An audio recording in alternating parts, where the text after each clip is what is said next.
चार औरतें और चार अलग अलग जिंदगियां लेकिन एक जैसी मजबूरियां। ये कहानी सिर्फ एक क्राइम की नहीं है, ये कहानी उन औरतों की है जो हर दिन चुपचाप जुल्म सहती रहती हैं और एक दिन हालात ऐसे बन जाते हैं कि चुप रहना नामुमकिन हो जाता है। ये बंगाली वेब सीरीज कालीपोट का 23 जनवरी को रिलीज हुई है। काफी अच्छी वेब सीरीज है और इसको ZEE5 पर रिलीज किया गया है, लेकिन अब ये वेब सीरीज हिंदी में आप सभी को नहीं मिलेगी। और जैसा कि आप जानते हैं हमारा वेब सीरीज एक्सप्लेनेशन का चैनल है, तो वेब सीरीज चाहे किसी भी लैंग्वेज में हो आपको सारी की सारी हिंदी में इस चैनल पे मिल जाएंगी। वेब सीरीज की स्टार्टिंग होती है एक काली रात को दिखाते हुए। रात काफी सुनसान थी, सड़क पर दूर दूर तक कोई भी नहीं था और उसी खाली सड़क पर हम चार औरतों को देखते हैं। उम्र सबकी अलग अलग है लेकिन डर सबकी आंखों में एक सा था। किसी ने उन्हें जबरदस्ती नीचे गिराया था और उनके ऊपर पेट्रोल जैसा बदबूदार तरल डाल दिया था। कपड़े भीग चुके थे और हल्की सी चिंगारी भी सब कुछ खत्म कर सकती थी। वो चारों खुद को छुड़ाने की कोशिश कर रही थी, कोई उठने की कोशिश कर रही थी तो कोई मदद के लिए चिल्ला रही थी, लेकिन वहाँ सुनने वाला कोई भी नहीं था। तभी कुछ दूरी पर एक आदमी दिखाई देता है और उसके हाथ में था लाइटर और वो आराम से चलता हुआ उनके पास आता है। ऐसा लग रहा था कि उस आदमी को बिल्कुल भी जल्दी नहीं है। अब सवाल ये नहीं था कि आग लगेगी या फिर नहीं, सवाल ये था कि ये चारों औरतें आखिर हैं कौन और कोई इनके साथ इतना भयानक खेल क्यों खेल रहा है। सो गाइस, अब यहाँ से कहानी जाती है फ्लैशबैक में और पता चलता है कि इन चारों की जिंदगी अलग अलग रही है, लेकिन एक मोड़ ऐसा था जहाँ उनके रास्ते राहिम नाम के एक आदमी से टकराए थे और उस वक्त के लिए गए कुछ फैसले, कुछ गलतियां आज इस भयानक मोड़ तक उन्हें ले आई थी। खैर, अब हमारी कहानी 6 महीने पीछे जाती है, जहाँ से इस कहानी की पहली कड़ी की शुरुआत होती है। यानी सबसे पहली औरत जिसका नाम था श्रीमा, वो एक चमड़े की फैक्ट्री में काम करती है। रोज की तरह उस दिन भी वो फैक्ट्री में जा रही होती है, लेकिन माहौल कुछ अलग होता है। मजदूर काम रोककर खड़े हो जाते हैं, वजह साफ है, बोनस। सारे मजदूर मिलकर मालिक से अपना हक मांग रहे होते हैं, लेकिन सामने से आता है फैक्ट्री का मैनेजर जिसका नाम होता है तपन और वो कर्मचारियों को घुमा फिराकर समझाने की कोशिश करता है और साफ कह देता है कि इस साल किसी को कोई भी बोनस नहीं मिलने वाला। उसकी बातों से सब कुछ समझ में आ जाता है कि यहाँ पर इंसाफ नहीं मिलने वाला। कर्मचारी जानते हैं कि अगर कोई इस मामले में कुछ कर सकता है तो वो है श्रीमा और इसीलिए सब मिलकर उसके पास जाते हैं और उसे मदद करने के लिए कहते हैं। श्रीमा यहाँ पर कुछ नहीं बोलती, लेकिन उसके चेहरे से साफ होता है कि वो ये बात यहीं पर खत्म तो नहीं करने वाली थी। खैर, हम देखते हैं शाम हो जाती है और ऑफिस बंद हो जाता है। तपन अपनी गाड़ी में बैठने वाला होता है कि तभी श्रीमा वहां पर पहुंच जाती है। उसके हाथ में एक बैग होता है। कोई कुछ समझ पाता उससे पहले ही वो बैग खोलकर जिंदा चूहों को तपन की गाड़ी के अंदर छोड़ देती है और अब अचानक गाड़ी के अंदर अफरा तफरी मच जाती है। तपन घबरा जाता है, चिल्लाने लगता है एंड वो बाहर निकलता है और चारों तरफ लोग जमा हो जाते हैं। श्रीमा वहां पर खड़ी रहती है शांत, बिना कुछ कहे। ये कोई मामूली हरकत नहीं थी, ये एक इशारा था कि अगर इंसाफ नहीं मिलेगा तो डर जरूर मिलेगा। देन हम देखते हैं उसी वक्त बैग से निकले हुए चूहे तपन की पैंट और उसके पूरे शरीर पर काटने लगते हैं। दर्द और डर से तपन बेकाबू हो जाता है और वो जोर जोर से चिल्लाने लगता है, लोगों से मदद मांगता है और डर के मारे वो सब कुछ मानने को तैयार हो जाता है। और अब कर्मचारियों की सारी मांगे मान ली जाती हैं और श्रीमा आगे बढ़ती है और हालात को वहीं पर संभाल लेती है और तपन की भी जान बच जाती है। इसके बाद कहानी श्रीमा की जिंदगी में झांकती है। उसके घर में उसका पति और एक बेटा है। बेटा पढ़ाई में बहुत अच्छा है एंड अब कॉलेज में एडमिशन का वक्त है, लेकिन उसके लिए बहुत पैसे चाहिए और श्रीमा के पास उतने पैसे नहीं है। इसी चिंता की वजह से वो कई दिन से ठीक से खाना तक नहीं खाती और उसका पति किसी काम का नहीं है, न नौकरी करता है न जिम्मेदारी उठाता है। पूरा दिन घर में बैठा रहता है और श्रीमा की कमाई पर ही जीता है। तो गाइस, ये तो हो गई श्रीमा की जिंदगी और अब जाती है हमारी स्टोरी मिंती के ऊपर, जो कि श्रीमा के जैसी एक दूसरी औरत है और वो दूसरों के घरों में काम करती है। एक दिन खाना बनाने के बाद अपनी छोटी सी बेटी के लिए वो थोड़ा सा सब्जी बचाकर ले आती है, तभी घर की मालकिन उसे रंगे हाथों पकड़ लेती है। हम देखते हैं मिंती की जो जिंदगी है वो उसकी बेटी के इर्द गिर्द घूमती है। वही उसकी दुनिया है और वही उसकी ताकत। अपने बच्चे के लिए वो हर दिन अपमान सहती रहती है और हर दिन खुद से लड़ती है। मिंती की बेटी अक्सर कुछ अच्छा खाने की जिद करती रहती है और एक दिन वो धीरे से कहती है कि आज कुछ स्वाद वाला खाना चाहिए। मिंती उसे प्यार से समझाती है कि अगले महीने तनख्वाह मिलेगी ना, तब मैं तुम्हारे लिए मटन लेकर आऊंगी। अब यहाँ पर वो छोटी सी बच्ची अपनी माँ की मजबूरी समझती है एंड वो अंदर जाती है और अपनी मिट्टी की गुल्लक को लेकर आती है। उसमें से अपनी माँ के लिए वो कॉइन निकाल के देती है और कहती है कि जब अगले महीने आपको सैलरी मिले तो मेरे लिए मेरी गुल्लक में पैसे वापस दे देना। और ये देखकर मिंती की आंखें भर आती है। वो कुछ भी नहीं बोल पाती, बस बच्ची को सीने से लगा लेती है और उसी वक्त दरवाजा जोर से खुलता है एंड मिंती का पति दुलाल नशे में धुत घर में घुसता है। आते ही बिना किसी से बात के वो 2-4 थप्पड़ मार देता है और खाना परोसने को कहता है। मिंती डर की वजह से रोने लगती है, लेकिन वो कुछ भी नहीं कर पाती। जल्दी जल्दी खाना लाकर उसके सामने रख देती है। दुलाल एक हाथ से खाना खाता है और दूसरे हाथ में मोबाइल पकड़े टिकटॉक देखता रहता है। उसे न बेटी की परवाह है और न ही घर की हालत की। मिंती चुपचाप खड़ी रहती है, डरी हुई, टूटी हुई। और यहीं से हमारा सीन कट हो जाता है एंड हमारी कहानी पहुंचती है रिंकू नाम की एक तीसरी औरत पे। उसका इस दुनिया में कोई भी अपना नहीं है, ना परिवार है, ना सहारा। उसका ज्यादातर वक्त फेसबुक और टिकटॉक में निकल जाता है और वही उसकी पहचान है एंड उसके 4 लाख से भी ज्यादा फॉलोअर्स हैं। लोग उसे जानते हैं, पसंद करते हैं। एक दिन रिंकू वीडियो बना रही होती है कि तभी उसका मोबाइल बार बार बजने लगता है। स्क्रीन पर नाम आता है लोन मना। रिंकू फोन काट देती है, लेकिन मना कोई आम आदमी नहीं है, वो एक खतरनाक गैंगस्टर है। और थोड़ी देर के बाद हम देखते हैं मना खुद ही रिंकू के घर पहुंच जाता है और सीधे सीधे उसे पैसे लौटाने की धमकी देता है और साफ कह जाता है अब और वक्त नहीं मिलेगा। इसके बाद कहानी जाती है चौथी औरत पर। उसका नाम होता है रानी। रानी दिन में गाड़ी चलाती है और रात को मजबूरी में गलत रास्ता अपना कर पैसे कमाती है। ये उसकी पसंद नहीं है, बस घर में उसकी सास और एक छोटा सा बच्चा है, ये उन्हीं के लिए ये सब करती है, वही उसकी दुनिया है। रानी का एक ही सपना है, उसका बेटा इंग्लिश मीडियम स्कूल में पढ़े और वो जिंदगी जिए जो उसे खुद को कभी नहीं मिली। खैर ऐसे ही दिन निकलते रहते हैं और धीरे धीरे ये चारों औरतें एक जगह मिलती हैं। एक्चुअली ये चारों की चारों दोस्त होती हैं। चारों के सपने अलग अलग हैं, लेकिन चाहत एक जैसी, एक दिन अमीर बनने की और बेहतर जिंदगी जीने की। चारों सहेलियां साथ में बैठकर अपनी अपनी परेशानियों को शेयर करती हैं, कभी हंसी तो कभी मजाक। थोड़ी देर के लिए सबके दुख हल्के हो जाते हैं। तभी इनमें से हम मिंती को देखते हैं। वो बहुत ज्यादा भावुक होती है और बात बात पर रोने लगती है, जैसे रोना ही उसकी आदत बन चुका है। वो बताती है कि कल ही उसका पति दुलाल उसे बहुत मार कर गया है। कहते कहते फिर से वो रोने लगती है। तभी श्रीमा गुस्से में बोलती है, बस कर, इतना नाटक मत कर। मिंती चुप हो जाती है, लेकिन उसकी आंखों में जमा डर और दर्द कहीं पर नहीं जाता। श्रीमा गुस्से में मिंती को साफ साफ समझाती है, जब अगली बार वो तुझे मारने आए ना, तो हाथ के पास जो भी मिले, चाकू या कुछ भी, उसे जान से मार देना। डरने की कोई भी जरूरत नहीं है। शब्द सख्त थे, लेकिन उनमें दर्द छुपा हुआ था। मिंती कुछ नहीं बोलती, बस सहमी हुई सुनती रहती है। खैर उसके बाद हमारा सीन शिफ्ट होता है दुलाल पर, जो कि एक बार में बैठा होता है और ताश खेल रहा था। पहले से ही उस पर काफी सारी पैसा था जो लोगों का बाकी था। एक्चुअली वो ड्रिंक करता था और उसने बहुत सारे लोगों से पैसा उधार ले रखा था। तभी बेटर वहां पर आता है और उसे बकाया चुकाने को कहता है। दुलाल अक्कड़ में जवाब देता है, वो बिना पैसे दिए ही खेलेगा, और बार के मालिक राणा को बुलाने को कहता है। और अब एंट्री होती है गैंगस्टर राणा की, जो कि उस बार का मालिक है। कुछ देर पहले ही उसने एक स्कूल टीचर को उठवाया है। वजह सिर्फ इतनी थी कि उस मैडम ने उसके बेटे को क्लास में डांट दिया था। राणा उस मैडम को अपने सामने बिठाकर बड़े आराम से समझाता है कि उसने कितनी बड़ी गलती कर दी है। खैर उसके बाद हमारा सीन यहीं पर कट हो जाता है। देन राणा सीधे बार में आता है दुलाल के पास। दुलाल उसे शुरू में बहुत हल्के में लेता है, आंखों में आंखें डालकर बहस करता है जैसे सामने कोई आम आदमी बैठा हो। तभी राणा बिना कुछ बोले कमर से एक चीज निकालता है और सीधा टेबल पर रख देता है। कमरे का माहौल एक पल में बदल जाता है। दुलाल की आवाज रुक जाती है और पहली बार उसे एहसास होता है कि ये खेल उसके बस का नहीं था। वहां पर मौजूद व्यक्ति उन लोगों को देखने लगते हैं। खैर तभी राणा दुलाल से कहता है कि अगर तूने मेरे बार का बकाया जल्दी से जल्दी नहीं चुकाया तो तू सीधे ऊपर भेज दिया जाएगा। और अब डरा हुआ दुलाल वहां से निकल जाता है। राणा अपने बेटे के पास बिठाकर उसको समझाता है और उसे बताता है कि दुनिया कैसे चलती है और कैसे उसे अपने बाप के जैसा बनना चाहिए। एक्चुअली राणा चाहता था उसका बेटा बिल्कुल उसी के जैसे एक गैंगस्टर बने। वहीं दूसरी तरफ डरा हुआ दुलाल घर पर पहुंचता है और जाते ही तूफान मचा देता है। उसे तुरंत बहुत सारा पैसा चाहिए था और वो मिंती को बेरहमी से मारता है और घर में हर जगह पैसे ढूंढने लगता है।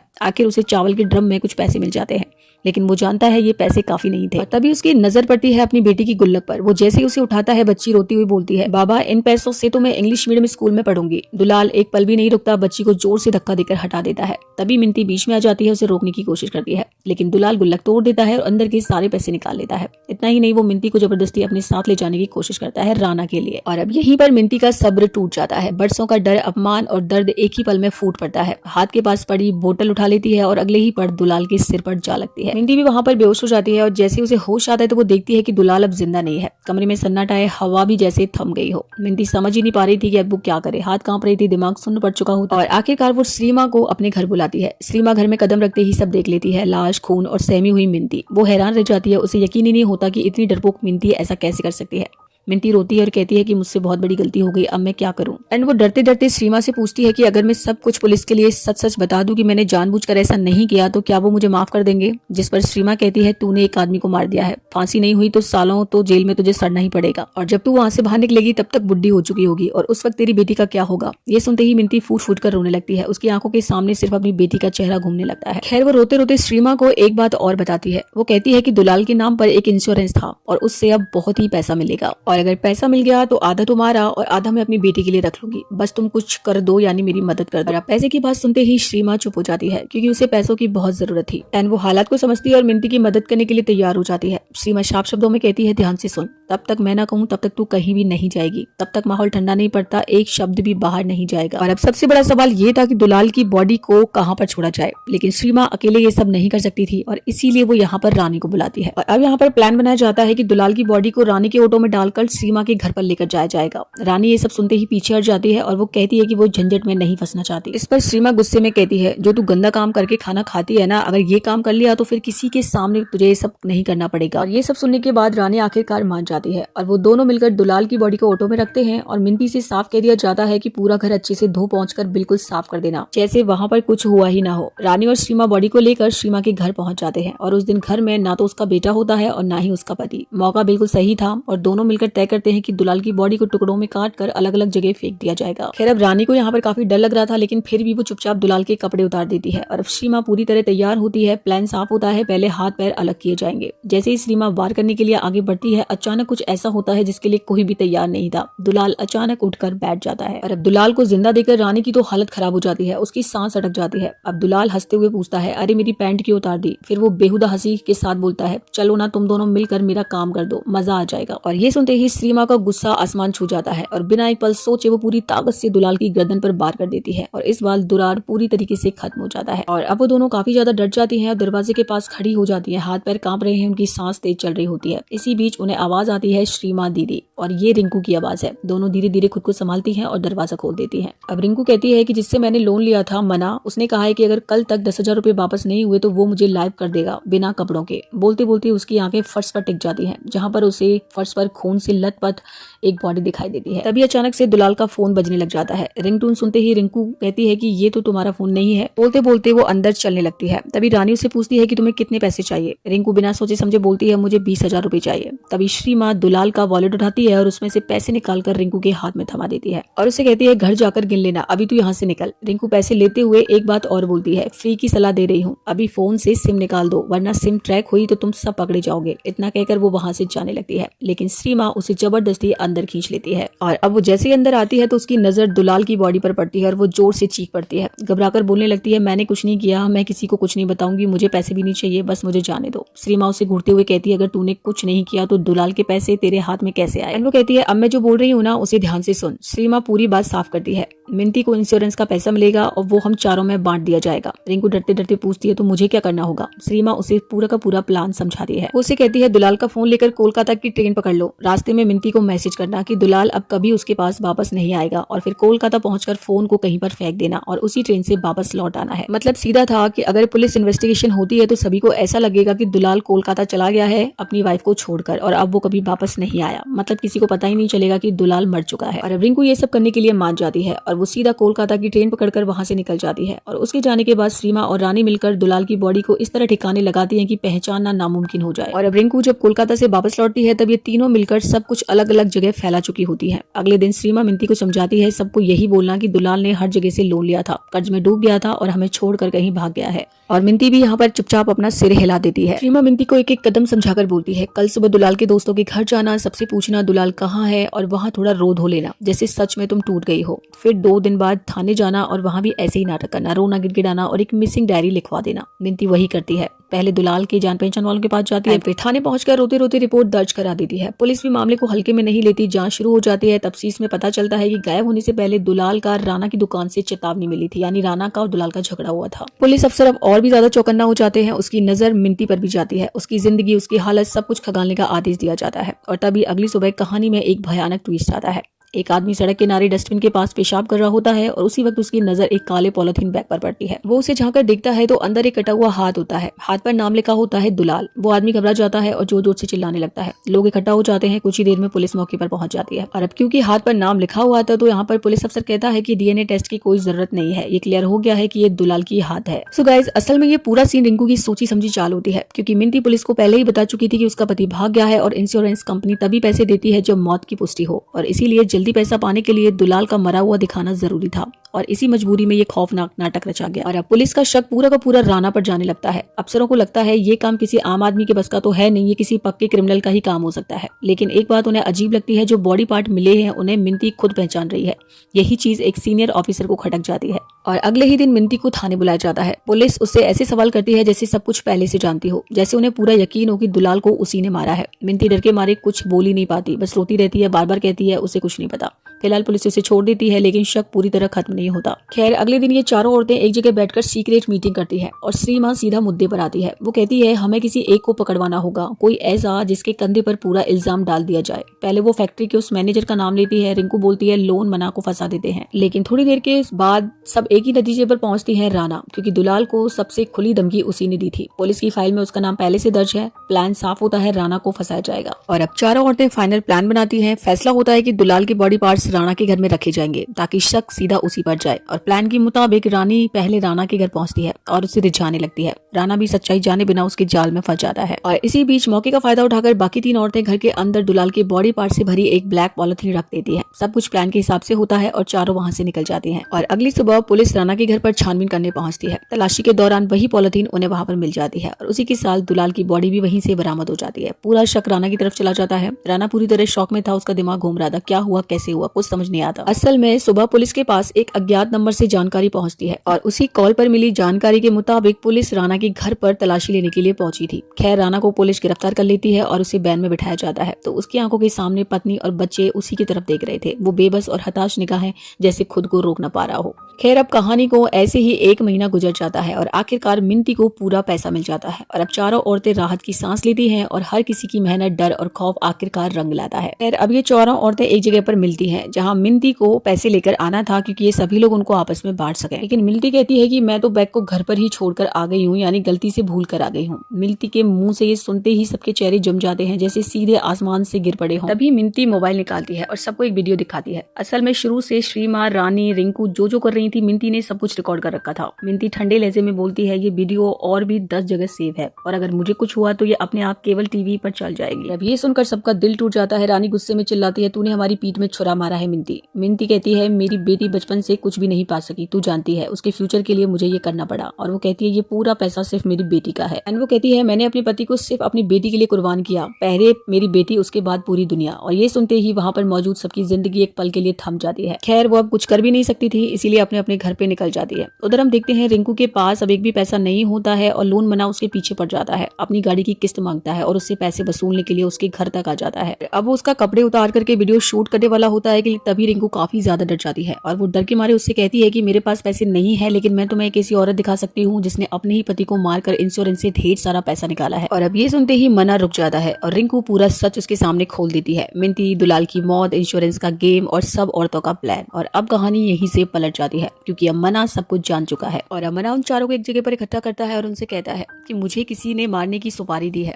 लेकिन मेरे लिए सबसे बड़ा झंझट है बॉडी को गायब करना। इसलिए वो चारों को ऑफर देता है, अगर ये चारों उसके लिए काम करेंगी तो वो उन सबके लिए 2 लाख रुपए देगा, यानी हर एक के हिस्से में 50-50 हजार रुपए आएंगे। ये सुनकर सभी चुप हो जाती हैं। वो ये सब करना तो नहीं चाहती थी, लेकिन मना यहाँ पर उन्हें धमकी देता है कि अगर उन्होंने उसका काम नहीं किया तो वो पुलिस को जाकर सब कुछ बता देगा। और अब डर के चलते उन्हें उसकी बात माननी पड़ती है। और अब मना उन्हें अपनी फैक्ट्री दिखाता है जहाँ पर हर हफ्ते कम से कम 1-2 बॉडी आ ही जाती है और कभी कभी तो एक ही दिन में 2-2 बॉडी भी आ जाती है। और उनका काम होता है बॉडी को ठिकाने लगाता। और इसीलिए वो पहले बॉडी को पीस करती हैं, फिर रात के अंधेरे में सभी बॉडी के टुकड़ों को लेकर ऑटो से बाहर निकल जाती हैं और उन्हें ठिकाने लगाती है। एक दिन पुलिस सामने आ जाती है और पुलिस ऑटो को रोककर पूछती है कि बैग में क्या है। अब यहाँ पर वो चारों काफी डर जाती हैं। बैग में मांस है, वो भी मुर्गी का। अब पुलिस चेक करती है तो उसमें से मुर्गी का मांस ही निकलता है। असल में श्रीमा पहले से ही सब प्लान कर चुकी थी। वो जानती थी कि एक दिन वो पकड़े भी जा सकते हैं और इसीलिए उसने मैकेनिक से ऑटो की सीट की बैटरी कटवाकर असली बॉडी के टुकड़े छुपाने की जगह बनवा ली थी और बाहर वाले बैग में सिर्फ चिकन रखा ताकि कोई शक न करे और पुलिस उन्हें छोड़ देती है। इसके बाद सभी एक मछली फार्म पर पहुंचती हैं और असली मांस वहाँ की मछलियों को खिला देती है। काम खत्म होते ही मना पैसों के बंडल उन्हें सौंप देता है। अब श्रीमा यहाँ पर सबको समझाती है कि हम सब एक ही जंगल में घुस चुके हैं, अगर सब अलग अलग हुए तो बाहर की दुनिया हमें जिंदा नहीं छोड़ेगी। मिंती यहाँ पर काफी रोती है और अपनी गलती के लिए माफी मांगती है। एंड वो कहती है, मैंने हमेशा अपनी बेटी के लिए सब कुछ किया है, तो प्लीज मुझे माफ कर दो, मैंने अभी तक एक भी पैसा खर्च नहीं किया है। उसकी आंखों में पछतावा था। खैर ये सभी लोग एक दूसरे को माफ कर देते हैं और अब सभी ऐसे ही एक साथ काम करने लगते हैं। समय बीता जाता है, लगभग 3 महीने हो जाते हैं इस बिजनेस को करते करते और वो अलग अलग तरीकों से बॉडी के टुकड़ों को गायब कर देती थी, हर बार सुरक्षा और प्लानिंग के साथ ही सभी के घर परिवार की जिंदगी भी अच्छी चलने लग जाती है। आखिरकार श्रीमा अपने बेटे को उसका सपनों का कॉलेज एडमिशन पेपर देती है। वो पेपर उसके पूरे भविष्य और मेहनत की गारंटी बन जाता है। मतलब उसका बेटा बहुत ज्यादा खुश होता है और बाकी सभी के घरों में अब सुख चैन से जीवन बीतने लगता है। अब उनकी अच्छी खासी कमाई चल रही थी, लेकिन तभी हमें एक सीन दिखाया जाता है कि कोई उनको फॉलो कर रहा है, वो भी छिपकर। अब यहाँ पर हमें ये तो रिवील नहीं किया जाता कि वो कौन है, वो हमें आगे पता चलेगा। और अब काम करते करते ये सारी की सारी टीम अपने काम को थोड़ा सा अपडेट कर देती है, यानी कि अब ये बॉडियों को काटती नहीं है बल्कि एक लिक्विड सॉल्यूशन इस्तेमाल करती है। मतलब सीधा है, जो भी बॉडी पार्ट्स लिक्विड में डाले जाएंगे सारे के सारे गायब हो जाएंगे। और वहीं दूसरी तरफ पुलिस के पास रहस्यमय मिसिंग केस लगातार बढ़ते जा रहे थे। एक कांस्टेबल परेशान होकर कहता है, सर कोई सुराग ही नहीं मिल रहा। ऑफिसर जवाब देता है, जब से दुलाल मिसिंग हुआ है तब से इस इलाके में दिन दहाड़े लोग गायब हो रहे हैं। खैर उसके बाद हमारा सीन जाता है उन्हीं औरतों के पास और अब उनके लिए एक बॉडी दी जाती है ठिकाने लगाने के लिए। अब जैसे वो लोग बॉडी देखती है तो उनका मुंह खुला रह जाता है और वो एकदम से सन्न रह जाती है क्योंकि वो बॉडी मना की होती है और उसके माथे पर लिखा है कि अब तुम्हारी बारी। डर के मारे चारों फैसला करती है कि अब सब अलग अलग गायब हो जाएंगी और कोई किसी से भी कांटेक्ट नहीं रखेगा। कुछ दिन के बाद रिंकू के पास एक पार्सल आता है, किसी अनजान ने उसके लिए गिफ्ट भेजा होता है। रिंकू जैसे ही उस बॉक्स को खोलती है अंदर एक लिपस्टिक होती है और वो लिपस्टिक लगाते ही उसके होठ कट जाते हैं क्योंकि वो कोई साधारण लिपस्टिक नहीं होती। घबराकर रिंकू पानी का नल खोलती है लेकिन नल से लाल पानी बहने लगता है और डर के मारे वो किसी को कॉल करने के लिए फोन करती है। अब तभी देखती है कि उसके फैन फॉलोअर्स सैकड़ों से 0 होते जा रहे हैं। इसके बाद वो रोते रोते बाकी तीनों औरतों के पास पहुंच जाती है और सारी बात बताती है और उसको साफ समझ आ जाता है कि उनके सामने बहुत बड़ा खतरा खड़ा है। इसी बीच श्रीमा के फोन पर थाने से कॉल आता है और बताया जाता है कि उसके बेटे ने खुदकुशी करने की कोशिश की है। वो बहुत जल्दी हॉस्पिटल जाती है तो उसे पता चलता है कि उसके बेटे के पास काफी मात्रा में नशे का सामान मिला है और इसीलिए उसने खुदकुशी करने की कोशिश की। जब श्रीमा उससे पूछती है तो वो कहता है, माँ मुझे नहीं पता कि मेरे पास ये सामान कहाँ से आया। और अब श्रीमा को समझ आ जाता है कि उसकी की हुई गलतियों की सजा उसका बेटा भुगत रहा है। और अब श्रीमा बाहर आती है तो तीनों लोग उसे चुप कराने की कोशिश करते हैं लेकिन अंदर ही अंदर चारों के दिल में एक ही डर बैठ चुका था कि अब ये खेल सिर्फ उन तक सीमित नहीं रहा। चारों के घर एक एक बच्चा है, अगर उनके साथ कुछ भी हो गया तो वो सह नहीं पाएंगी। और इसी डर के बीच सबके फोन पर एक ही मैसेज आता है, मुझे तुम्हारे सारे कुकर्मों का पता है और आज सुबह 6 बजे तक अगर पूरे 6 लाख रुपए मैनेज नहीं किए तो तुम्हारे बच्चों पर बहुत ही बड़ा खतरा आ जाएगा।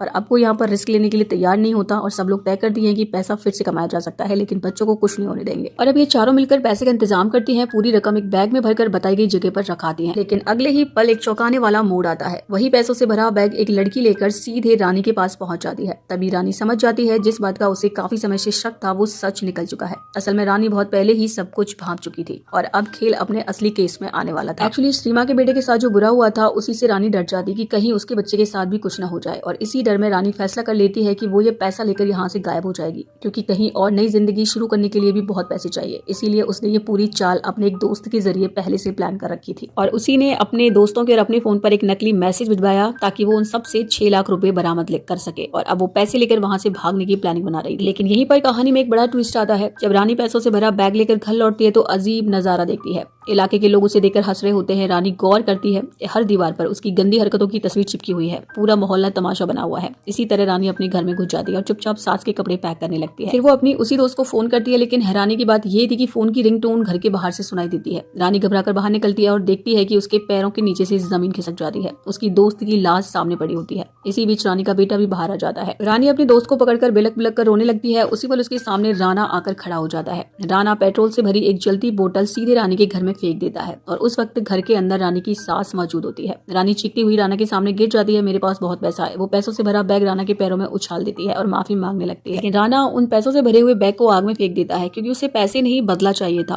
वो बेगुनाह होते हुए भी दोषी बना दिया गया था और यहीं से एक फ्लैशबैक दिखाया जाता है। एक्चुअली राणा का बेटा उसे देखना तक नहीं चाहता था। स्कूल से भी उस बच्चे को निकाल दिया गया था और इसका कारण सिर्फ एक था कि तेरा बाप गुंडा है। कोई बच्चा उसके बेटे से बात तक नहीं करता था। आखिरकार राणा की पत्नी टूटकर कहती है कि अगर सच में तू अपने बेटे का भला चाहता है तो अब से खुद को उसका बाप कहना बंद कर दे। और यहीं से समझ आता है राणा के अंदर जो आग जल रही थी वो सिर्फ नफरत नहीं, अपने बच्चे के टूटे भविष्य की भी थी। हम देखते हैं कुछ ही समय बाद राणा जमानत पर बाहर आ जाता है। जांच के दौरान उसे एक एक कर सारी सच्चाई पता चलती है। मना का पूरा गंदा बिजनेस असल में चारों औरतें ही संभाल रही थी। सबूत इकट्ठा करने के बाद राणा सबसे पहले मना को रास्ते से हटाता है और उसके बाद लिपस्टिक वाला खेल, फोन हैक करना, सीमा के बेटे को फंसाना और रानी के साथ जो कुछ भी हुआ ये सब राणा की ही प्लानिंग थी। और अगले दिन जब रानी वाली बात सबके सामने आ जाती है तो चारों के बीच भारी तनाव पैदा हो जाता है। सीमा गुस्से में कहती है, हम में से कोई सोने का चम्मच मुंह में लेकर पैदा नहीं हुआ। हम सब ने जिंदगी में कभी न कभी किसी न किसी को नुकसान किया है। अगर जिंदा रहना है तो यही सब करके खाना पड़ेगा और हम अपनी शर्तों पर जिएंगे। तभी मिंती के फोन पर एक वीडियो कॉल आता है। वीडियो में राणा साफ कह रहा होता है, तुम लोगों की वजह से मैंने अपने बेटे को नहीं देखा। अगर मेरी बात नहीं मानी तो तू भी अपनी बेटी को खो पाएगी। राणा लास्ट में कहता है, ये मैं धमकी नहीं दे रहा हूँ, जो कह रहा हूँ ध्यान से सुन लो। कल पूरी रात तुम लोग मेरे लिए फ्री में काम करोगी, वरना तेरी बेटी को लेकर लाइव में काट पीट के खेल शुरू हो जाएगा। और अभी औरतें मिलकर प्लान बनाती है कि राणा की शर्तों पर अब कोई काम नहीं होगा, उसे उसी के तरीके से जवाब देना होगा। प्लान के तहत रानी और श्रीमा मिलकर राणा के बेटे को किडनैप कर लेती है और श्रीमा राणा को वीडियो कॉल करती है। स्क्रीन पर जैसे ही राणा अपने बेटे को देखता है तो उसके चेहरे का रंग उठ जाता है, यानी कि अब खेल पलट चुका था।